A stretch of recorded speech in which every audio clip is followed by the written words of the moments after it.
on top of what I have said, is that tea economy, because of its 2% and 4% contribution to the agricultural GDP. It is the third after tourism and diaspora remittances in terms of foreign exchange earnings. So it's a critical subsector for our economy, and that is why President William Ruto, in his wisdom, elevated this sector among other sectors to the presidency by asking me and directing me to oversee reforms within the tea subsector among other subsectors. I want to say that we are keeping a close watch of what is happening in the industry. And I'm very elated to be here at the Tea Board of Kenya headquarters because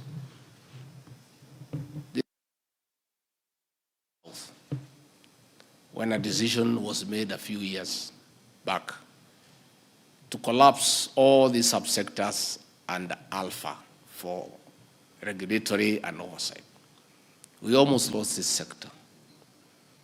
The establishment of Tea Board of Kenya as the regulatory authority to oversee what is happening in the subsector is what has restored this subsector. And we almost lost it. In fact, we are also in the process of bringing back the Coffee Board of Kenya. Again, at the Alpha, we almost lost the coffee subsector. These sectors are so important to our economy, they need to stand on their own. It was a wrong policy decision to collapse critical subsectors under one umbrella body. And I want to say I am very happy with what is going on in this subsector, and the board is doing a good job, and please continue doing so. We need to be very aggressive in our marketing. We have to go out of our way, and when we appointed new ambassadors and high commissioners, and the president addressed them, and I did also talk to them, changed our approach to diplomacy. 80% of our ambassadors and high commissioners, 80% of their work is to look for markets for our produce, expand the existing ones, and create new markets where there is potential.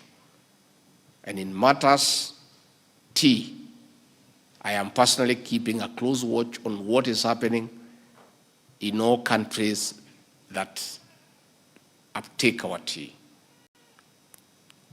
I'll shortly be going to Iran to unlock the challenges that have befell our tea. Iran is a heavy consumer of orthodox tea from this country, but there are issues that they need to be unlocked at the top level echelons of government, and I will be going to Iran personally, specifically to make sure that whatever issues are there are straightened, they're ironed out, so that we can resume exporting tea to Iran and the other nearby countries. So I want to say that we have been talking to KTDA and players that we want to work hand in hand in stamping our presence and authority in the world stage, because our tea is the best in the world, yet its presence is not to the level that it should have been. So this is something that we'll continue working on.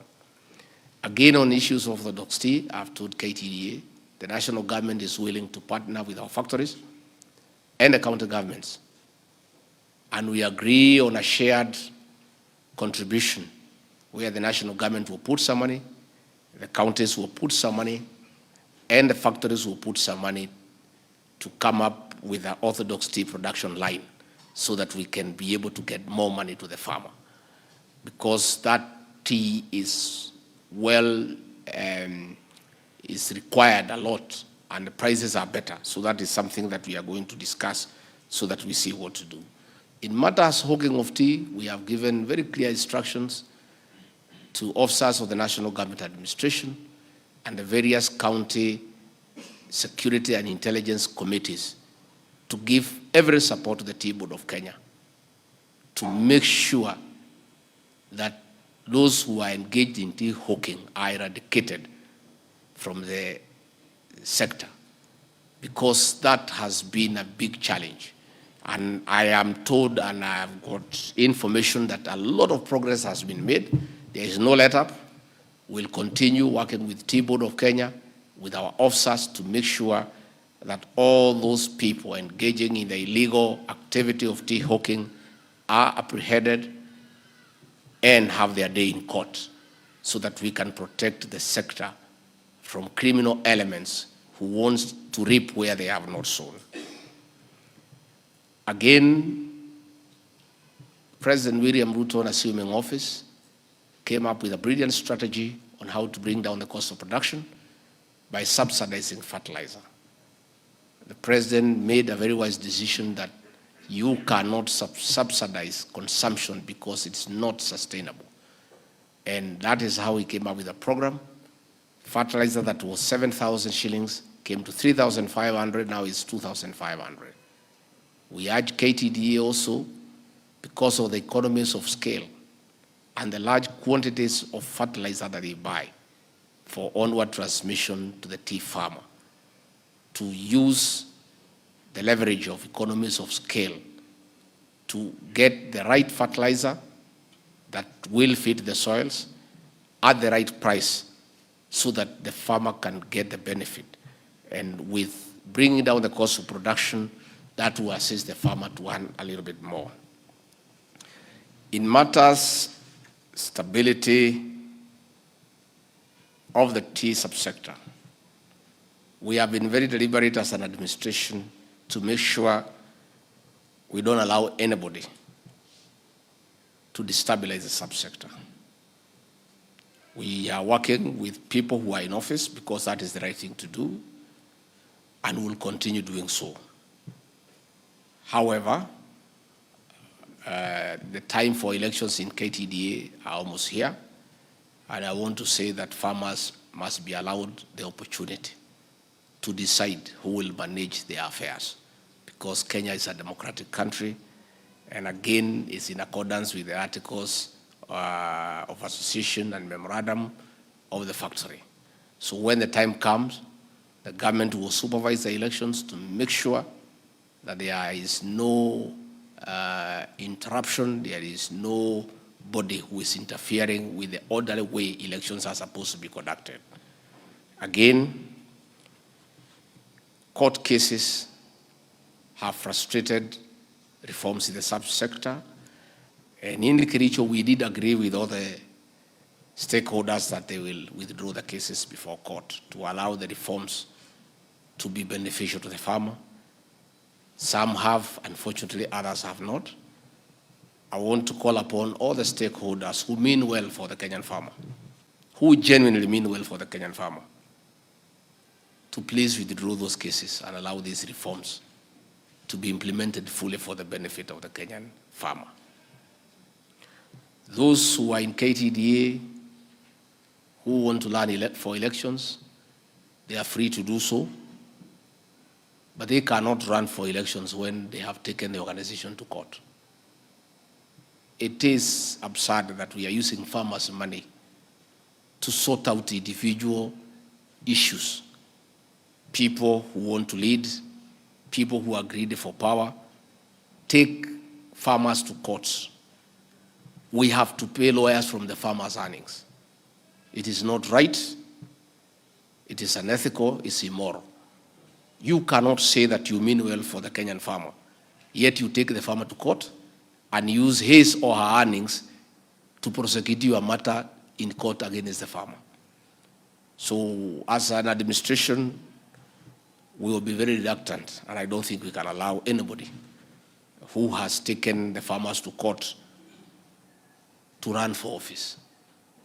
If you want to run for office, please leave court and go to the farmers and seek mandate.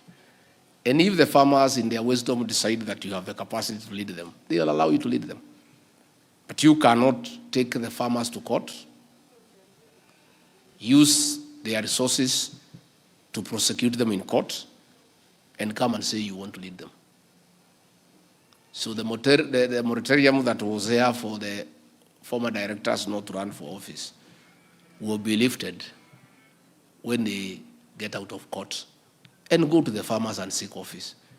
Farmers' issues are not decided in court. They are decided at the factory.